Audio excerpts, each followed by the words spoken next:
E aí galera, beleza? Tudo tranquilo? Professor Thiago Ferreira, professor de Biologia, e seja muito bem-vindo ao nosso canal. Se você não é inscrito, se inscreva, ative o sininho das notificações. Toda segunda-feira uma aula nova às 13 horas sobre algum conteúdo da Biologia. E hoje a nossa primeira aula da playlist de evolução, uma aula base para você ter sucesso nessa nova playlist. Tranquilos? Então pega aí seu material de anotação e bora para a aula.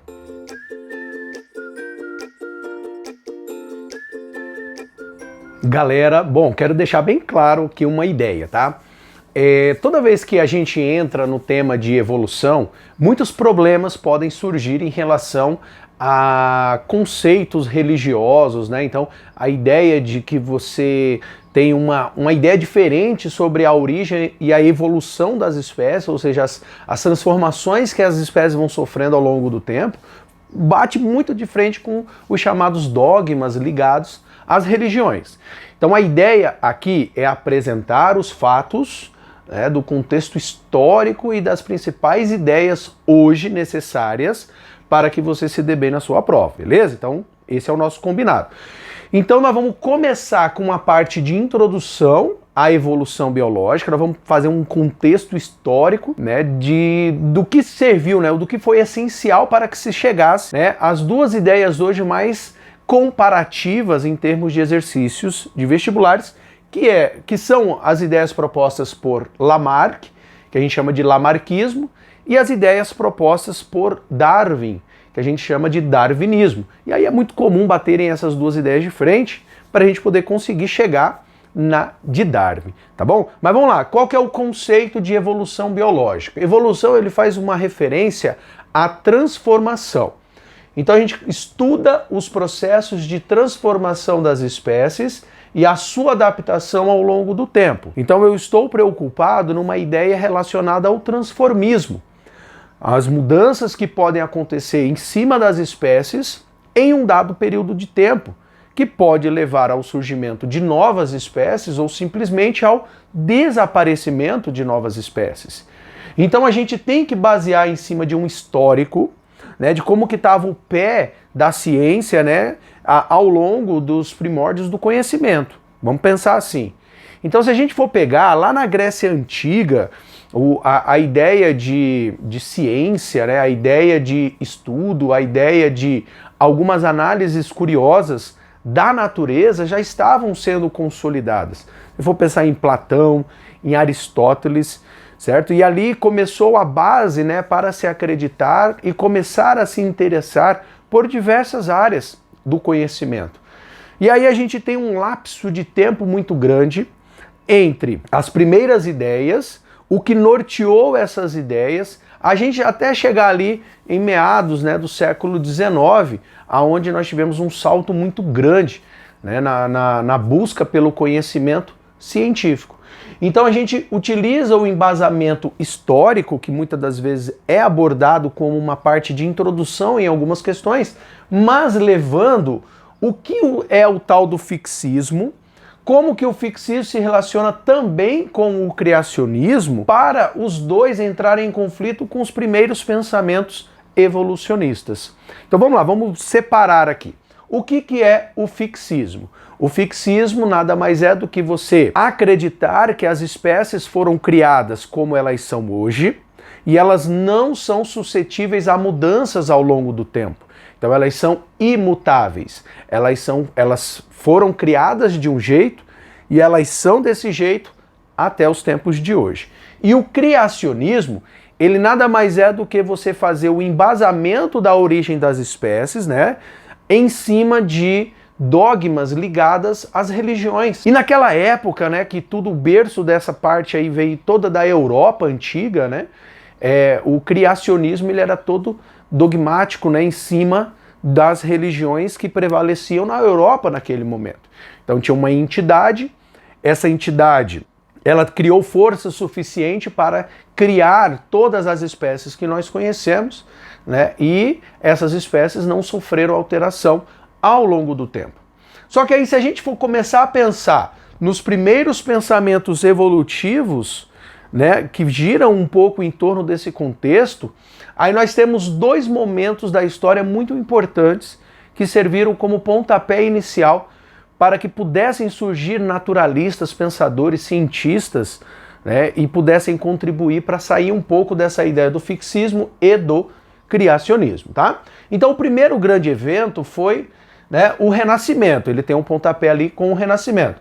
Que a gente fala que o Renascimento foi aquele movimento cultural, político, aonde começou a ter uma liberdade maior, né, a respeito de algumas referências da antiguidade clássica, né, e algumas defesas relacionadas a priorizar um pouco mais o racionalismo, deixava um pouco a religião e começava a pensar um pouco na racionalidade humana. Mas assim, o Renascimento ele começou, né, o pontapé inicial no século XIV, ele perdurou entre os séculos XV até o século XVII, ele teve a origem ali na região da Itália, né, e foi extremamente importante, né, para poder ajudar, né, a começar a colocar a ciência com um pouco mais de razão separada da religião. Um nome muito importante nesse período, né, foi o nome de Nicolau Copérnico. Como exemplo, né, que ele foi o primeiro a tirar aquela ideia que tinha da igreja, aonde a Terra era o centro de tudo. E aí ele começou a perceber que a Terra não era, e sim o Sol, e que vários astros e corpos celestes giravam em torno do Sol. Então ali foi um dos primeiros, né, contrapontos em relação a isso. E aí depois nós temos o Iluminismo, que aí ele já data ali do século XVIII, e aí ele tem uma expressividade muito maior em âmbito Europa, né? E aí aqui a ciência ela passou a ser muito mais consolidada, trabalhada na ideia do racionalismo mesmo. Vários pesquisadores começaram a realmente colocar em prática os seus ensinamentos, as suas curiosidades, né? E a bater um pouco de frente do que a igreja aceitava. Então foi a partir mais ou menos dessa época que começou-se a utilizar o nome de transformismo.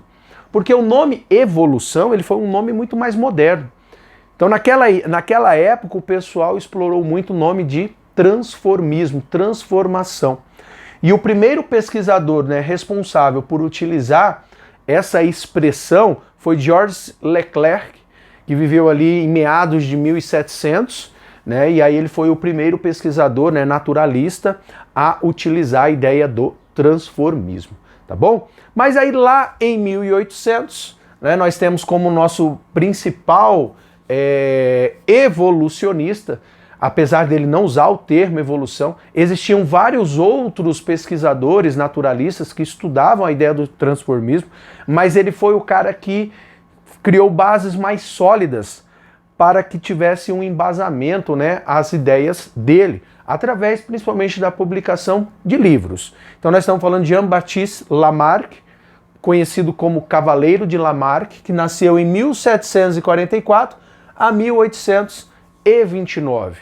Um dos marcos mais importantes de Lamarck, que viveu ali na região da Europa, mas na França, né, foi um livro que ele publicou em 1809, chamado Philosophie Zoologique, Filosofia Zoológica, aonde ele criou o embasamento das ideias de transformismo que ele estava estudando. Tiveram várias outras publicações que até deram base para que ele pudesse se destacar um pouco nas pesquisas, já que ele não tinha uma origem muito ligada à parte alta da nobreza. Então ele sempre foi um carinha curioso pelas questões naturais, só que ele não tinha um meio tão fácil de ser financiado. Ele era hoje o que nós consideramos a classe média nossa. Ele tinha que correr atrás dos seus fundos, né, para poder se sustentar e também sustentar as suas pesquisas. E boa parte das pesquisas, dos livros que ele publicou antes desse livro aqui, serviram de base para ajudar ele financeiramente, né, a poder seguir com seus estudos, tá bom? Então, basicamente, o que ele defendia? Ele defendia que organismos muito simples surgiam por geração espontânea, certo? Então algo na natureza fazia com que esses indivíduos surgissem. Beleza. Esses indivíduos, eles, ao longo do tempo, iam passando por pressões que eram induzidas pelo ambiente. Então, o ambiente na qual eles viviam forçavam processos de transformação que faziam com que eles, simples, se tornassem mais complexos. Tá? Então, ele foi quando usou a primeira vez a ideia da transformação, só que ele fundamentou a ideia da transformação em cima das condições ambientais. Então, cada indivíduo que vivia em um determinado ambiente, ele sofria as pressões daquele ambiente. E aí, naquele ambiente, aquelas pressões, né, aquela forma que o ambiente impunha para ele poder conseguir sobreviver ali, era responsável para, caso ele não tivesse condições de sobreviver, sofrer transformações para que ele sim pudesse sobreviver. Tá? Então ele acreditava nessa ideia, que organismos mais complexos surgiam de organismos mais simples. Então ele não acreditava na extinção das espécies, ele acreditava que uma espécie passada, ela sofria transformações para se adaptar às condições em que o ambiente impunha, e aí a gente tinha a espécie existindo hoje. E aí no seu livro, né, ele ditou dois grandes princípios, duas grandes leis que são cobradas em vestibulares, e aí você tem que pegar o caso que o exercício vai te dar, a situação hipotética que ele vai te dar, e aí você tem que tentar enquadrar, né, as duas leis de Lamarck. A primeira lei é chamada de lei do uso e do desuso. Essa lei, ela dizia o seguinte: o ambiente ia me impor uma situação.